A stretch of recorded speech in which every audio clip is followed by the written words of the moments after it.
The CDC reports for the first time lung cancer has surpassed breast cancer as the leading cause of death among women in developed countries. Sean Tittle, chief of thoracic surgery at Norwalk Hospital, says every year he sees an increased number of lung cancer patients. The die was cast when so much of the population started smoking, and now we have to treat it and take care of it. That's not to be judgmental about people who chose to smoke. It's just a consequence of the increased risk of that activity. Studies showed lung cancer attributed to 1.6 million deaths in 2012, and although it had been a top killer of men since the 1950s, it reached its peak among women in the 1980s. The highest lung cancer rates found in women were in Northern America, Europe, Australia, New Zealand, North Korea, and China. Studies also show lung cancer rates are decreasing in men, but continuing to increase in women in Spain and Hungary. About 60% of people polled have a negative view of lung cancer patients. Lung cancer can result from more than just smoking. Environmental factors like pollution, asbestos, radiation, and secondhand smoke are other contributors. 58 million people in the U.S. are exposed to secondhand smoke, which claims the lives of 400 infants and 41,000 adult non-smokers every year. If you grew up in a house with secondhand smoke and you develop lung cancer, you're still a cancer patient. You still deserve the best medical care and the best opportunity for survival that anybody else with cancer has. It's a real epidemic among women, particularly now. And I think that we need to get past judgmentalism and treat it. Tittle says with improved technology, doctors can catch lung cancers early through a CAT scan, which can lead to an 85 to 90% cure rate. It's a safe procedure with minimal radiation dosing that gives high-quality images. The most important part of that over the past year is that Medicare, for instance, will now pay for screening for people who have a lung cancer risk due to their smoking history. And that's a huge deal because CAT scans for smokers will save as many lives or more as mammography for breast cancer. Smoking still remains the leading cause of lung cancer for both men and women in the U.S. Tittle advises those who choose to smoke to do so outside of a home or away from an environment where non-smokers are present. In this Relevant studio, I'm Priscilla Lombardi. With Valentine's Day approaching, the month of February is known to capture images of love through symbols of hearts, whether it be through boxes of chocolates or decorations. But February is also American Heart Health Month, and physicians everywhere are encouraging individuals to show themselves some love by staying heart healthy for friends and loved ones. It's very important that people, if you're having symptoms of a heart attack or symptoms of a stroke, that you dial 911. They can take care of you, they can take care of you faster.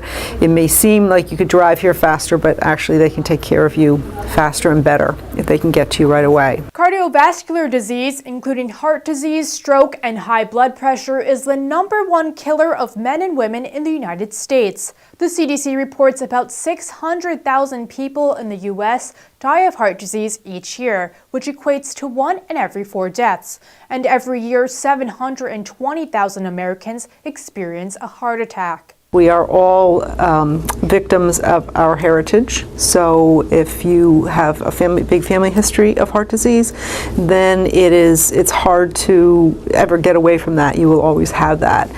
We know that men are more prone to heart disease than women. Ann Bartolone, Director of Cardiovascular Clinical Operations at Norwalk Hospital, says the Cardiac Center treats 60 to 70 heart attack cases a year through its primary angioplasty program. And like many diseases with uncontrollable risk factors, Bartolone says there isn't a magic pill for cardiovascular disease, but there are many ways to modify its risks. It's diet and exercise and avoiding smoking. Smoking is a big risk factor for heart disease. It makes the heart have to work harder.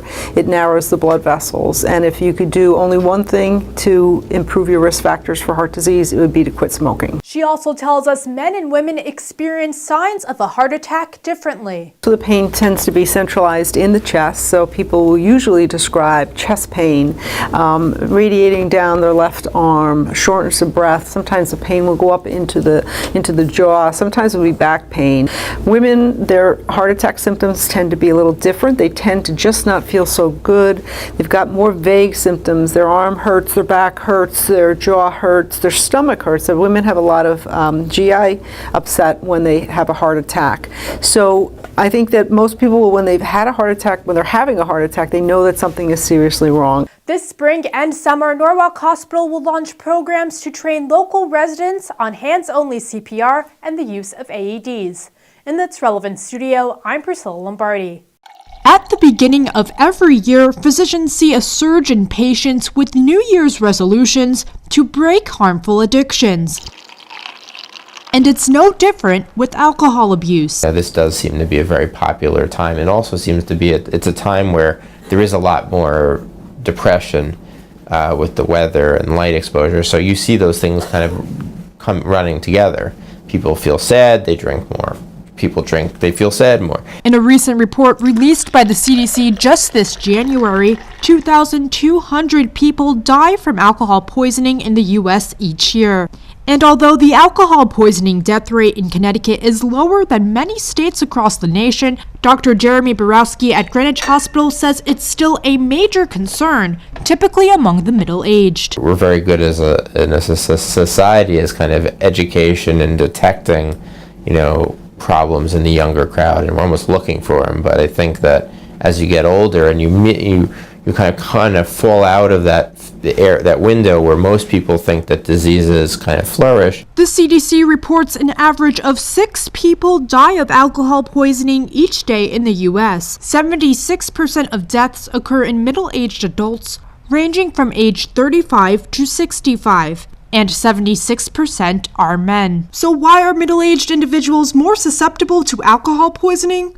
Borowski says it's typically attributed to more stress and the body's aging process. What happens as you get older is your body starts to break down in ways. I mean, it's not, your height of your physical health is when you're youngest. And as you get older, you develop other potentially bad habits. Borowski says 70% of people who fall out of treatment relapse within a year. Statistically, about a third of people will get better and never have problems. A third of people will be on and off with the disease, and a third will just not do well. But we know that engagement in treatment, willingness to accept treatment, is such a huge predictor.